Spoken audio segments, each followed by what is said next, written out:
এক লোক এসে মুহাম্মদ ইবনে সিরিনকে বলল যে আমি দেখলাম আমার ছেলে পানি খেতে খেতে পেটটা এত বড় হয়ে গেছে। এই একই স্বপ্ন আরেকটা লোকও দেখলো, দেখে এক মূর্খের কাছে জিজ্ঞেস করলো। সে বলল, সর্বনাশ, এত বড় পেট হয়ে গেছে, তোমার ছেলে তো মারা যাবে। ঠিকই কয়েকদিন পরে ছেলেটা মারা গেল। আর একই স্বপ্ন দেখে এই লোক মুহাম্মদ ইবনে সিরিনকে জিজ্ঞেস করেছিল, উনি বলেছেন যে তোমার ছেলে তো অনেক বড় আলেম হবে। ঠিক তাই হয়েছে, ওই ছেলে অনেক বড় আলেম হয়েছে। তো ফাইন্না রুইয়া তাকাউ আলা মা তুআব্বার, স্বপ্নের ব্যাখ্যা তেমন হয় যেমন এটার ব্যাখ্যা করা।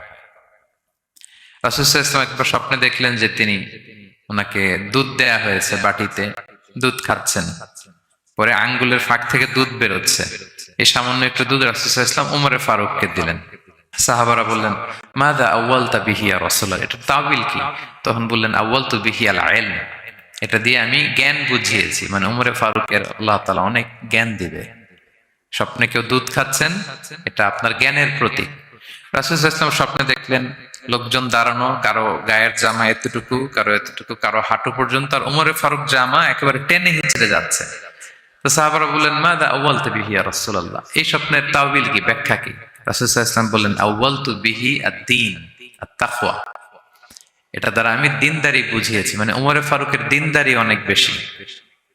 স্বপ্নে কেউ ছোট জামা দেখলে তার দিনদারি কমতেছে, এটার একটা আলামত। তো এই জন্য হুট করে স্বপ্নের কথা কাউকে শেয়ার করতে নেই। রাসূল সাল্লাল্লাহু আলাইহি ওয়াসাল্লাম ফজরের সালাতের পরে মসজিদে নববীতে সালাম ফিরিয়ে সাহাবাদের দিকে মুখ ফিরিয়ে বসতেন, তাসবিহ পড়তেন, এরপর জিজ্ঞেস করতেন, হাল রাআ আহাদুম মিনকুম আল বারিহাতা রুইয়া, গত রাতে কেউ কোনো স্বপ্ন টপ্ন দেখেছে নাকি? তো তখন সাহাবারা এই স্বপ্ন বলতেন, রাসূল সাল্লাল্লাহু আলাইহি ওয়াসাল্লাম ব্যাখ্যা করতেন। সুবহানাল্লাহ, কত সৌভাগ্যবান ছিলেন তারা। তাহলে স্বপ্ন বলা যাবে নাকি কাউকে?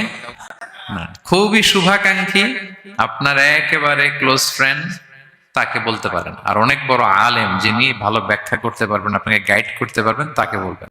এছাড়া বলা যাবে না। আর খারাপ স্বপ্ন তো বলাই যাবে, আল্লাহ তাআলার কাছে পানা চাইতে হবে। তাহলে ঘুমিয়ে ঘুমিয়ে যেটা দেখি এটা কারোর কাছে বলা যাবে না। আর যেটা পাওয়ার আকাঙ্ক্ষা মানুষকে ঘুমাতে দেয় না, ওইটাও একটা স্বপ্ন। বলে না যে আমার জীবনের স্বপ্ন আমি এটা করব, এটাও স্বপ্ন। এই ভিশনও শেয়ার করা যাবে না কারোর সাথে। আপনারা তো ব্যবসায়ী মানুষ, টিপস শিখাই দেয় কিছু। বিশাল বড় একটা কিছু প্রজেক্ট নিছেন, শুরু করার আগে আপনি বলে ফেলছেন, শেষ, আর এটা হবে না। দেখবেন যে এখান থেকে কনস্পিরেসি, ওইখান থেকে শত্রুতা, ওইদিকে এটা করছে ওইটা করছে, আপনি আর আগাতেই পারবেন না। দুঃখজনক হলেও সত্য, আমরা বাংলাদেশিরা তো এগুলো তো অভ্যস্ত। সবার মধ্যে কম বেশি জেলাসি কাজ করে ন্যাচারালি, আমাদের বাংলাদেশিদের এটা আরো বেশি। আমি আমার প্রায় আলোচনাতে বলি যে আমাদের জাতীয় খেলা হাডুডু হওয়ার কারণ হচ্ছে এই খেলার ধরনটাই এমন, একজন সামনে যেতে চায়, 10 জন পা ধরে পিছনে টানতে চায়।